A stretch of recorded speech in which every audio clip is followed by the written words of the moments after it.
Nylon ગાંઠિયા એટલે nylon જેવા પતલા અને હાથમાં લઈ સહેજ પ્રેસ કરીએ એટલે ભૂકો થઈ જાય તેવા રૂ જેવા પોચા અને તેમાં પણ ભાવનગરી નાયલોન ગાંઠિયાની તો વાત જ કંઈક અલગ. તો ચાલો આજે ફરસાણવાળાની દુકાન જેવા જ ભાવનગરી નાયલોન ગાંઠિયા ઝારા વગર કે પછી મશીન વગર એક નવી ઘરેલું સહેલી રીતથી બનાવવાની રીત બતાવું. આ વિડીયોમાં આપેલ પરફેક્ટ માપ લઈને જો તમે પણ પહેલી વખત જ નાયલોન ગાંઠિયા ઘરે બનાવતા હશો ને તો મારી જેમ જ તમારાથી પણ ફરસાણવાળાની દુકાનથી પણ વધારે સરસ એકદમ પરફેક્ટ જ બનશે. ભાવનગરી નાયલોન ગાંઠિયા બનાવવા માટે વસ્તુનું પરફેક્ટ માપ જોઈએ જ. તો અહીં મેં 250 ગ્રામ વજન કરી અને પરફેક્ટ માપથી બેસન લીધો છે. જે કપ પ્રમાણે ગણીએ ને તો 2.5 કપ થશે. નાયલોન ગાંઠિયા બનાવવા માટે સૌથી પહેલા વજન પ્રમાણે લીધેલો બેસનને એક મોટા વાસણમાં ચાળણી રાખી તેમાં ઉમેરી ધીમે ધીમે કરી અને ચાળી લેવાનો, જેથી તેમાં લમ્સ હોય ને તો તે દૂર થઈ જાય અને એ પછી એકદમ સરખો સ્મૂધ લોટ રહે. તો પછી નાયલોન ગાંઠિયા પરફેક્ટ બને. બધો બેસન ચડાઈ જાય ને એટલે હવે તેમાં 1/2 ટીસ્પૂન અજમો લઈ સહેજ મસળી બેસનમાં ઉમેરી દેવાનું, જેથી બેસન છે તે પચવામાં સહેલો રહે. તેની સાથે અધકચરા વાટેલા મરી 1/2 ટીસ્પૂન ઉમેરશું. સાથે 1 ટીસ્પૂન મીઠું ઉમેરી દેવાનું.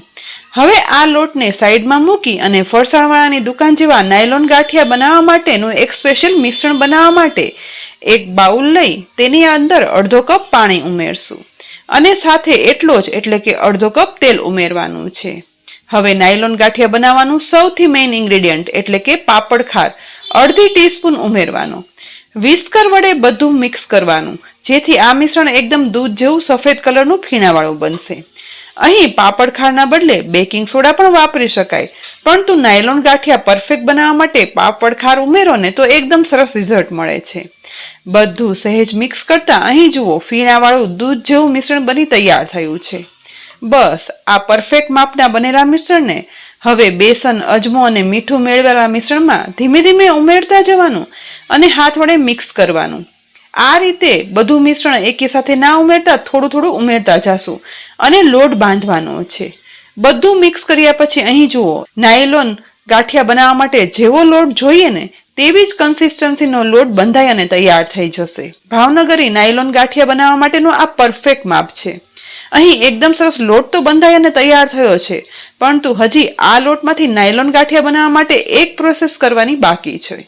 તેના માટે સૌથી પહેલા બાંધેલા લોટને 2 સરખા ભાગમાં વહેંચી લઈશું. આ રીતે વહેંચ્યા પછી એક ભાગને સાઈડમાં રાખી અલગ કરેલા એક ભાગમાં 1 થી 1.5 ટીસ્પૂન પાણી ઉમેરી મિક્સ કરી અને લોટને થોડો એવો સોફ્ટ કરી મસળવાનો છે.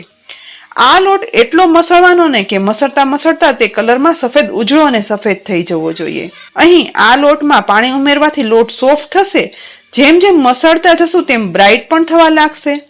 લગભગ 4 મિનિટ સુધી મસળ્યા પછી નાયલોન ગાંઠિયા બનાવવા માટેનો મસળાયેલો લોટનો કલર એકદમ સફેદ ઉજળો થયો છે.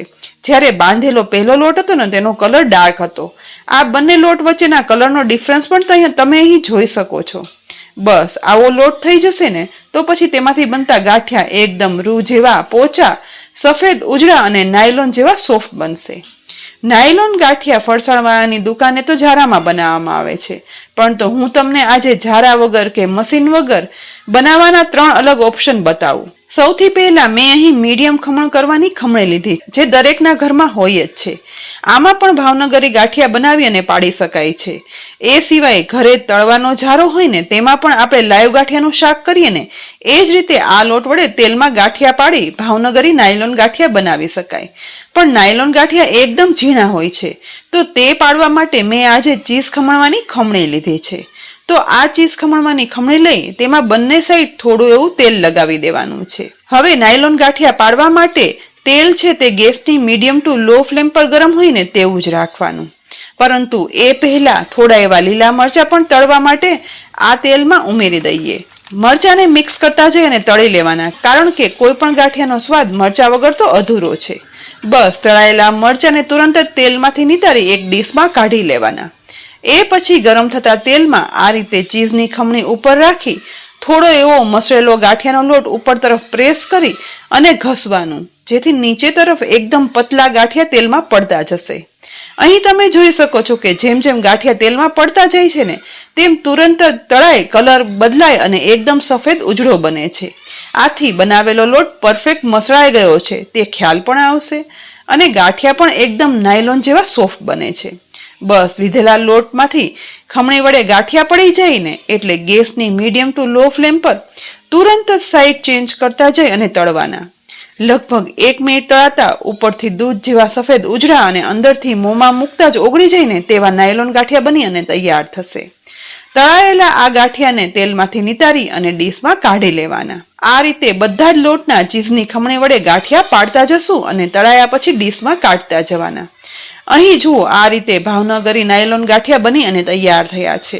મિક્સ કરતા એકદમ ક્રિસ્પી સાઉન્ડ સાથે અંદરથી સોફ્ટ કલરમાં ઉજળા 250 ગ્રામ બેસનમાંથી 450 ગ્રામ નાયલોન ગાંઠિયા બની તૈયાર થયા છે. હાથમાં લઈ સહેજ એવું પ્રેસ કરતા સાવ ભૂક્કો થઈ જાય એટલા તો સોફ્ટ. પીરસેલા આ નાયલોન ગાંઠિયાનો સ્વાદ જેના વગર અધૂરો છે ને તે ઉપરથી થોડી એવી હિંગ પણ સ્પ્રેડ કરી દેવાની. ત્યાર પછી ચા સાથે ગાંઠિયા ખાઓ કે પછી સવારના નાસ્તામાં કે બપોરના ગમે ત્યારે મોંમાં મૂકતા ઓગળી જાય તેવા ભાવનગરી નાયલોન ગાંઠિયા ફરસાણવાળાની દુકાનથી પણ સરસ સ્વાદના આ પરફેક્ટ માપથી પહેલી વખત જ ઘરમાં બનશે જ બનશે. તો ફ્રેન્ડ્સ, ભાવનગરી નાયલોન ગાંઠિયા બનાવવાની પરફેક્ટ માપ સાથેની આ રેસીપી તમને કેવી લાગી જરૂરથી બનાવજો અને પછી કોમેન્ટ કરીને અને મને કહેજો જ. સાથે જ આ રેસીપી ઉપયોગી લાગી હોય ને તો લાઈક કરી અને શેર કરજો. તેની સાથે જ અમારી કિચન સિરીઝ યુટ્યુબ ચેનલને સબસ્ક્રાઇબ કરી અમારા ફેસબુક પેજને લાઈક કરી અને ફોલો કરી લેજો જેથી આવી અનેક ઉપયોગી રેસીપીના અપડેટ્સ તમને તુરંત જ મળે. આવતીકાલે ફરી મળશું નવી રેસીપી સાથે. ત્યાં સુધી આવજો. Thank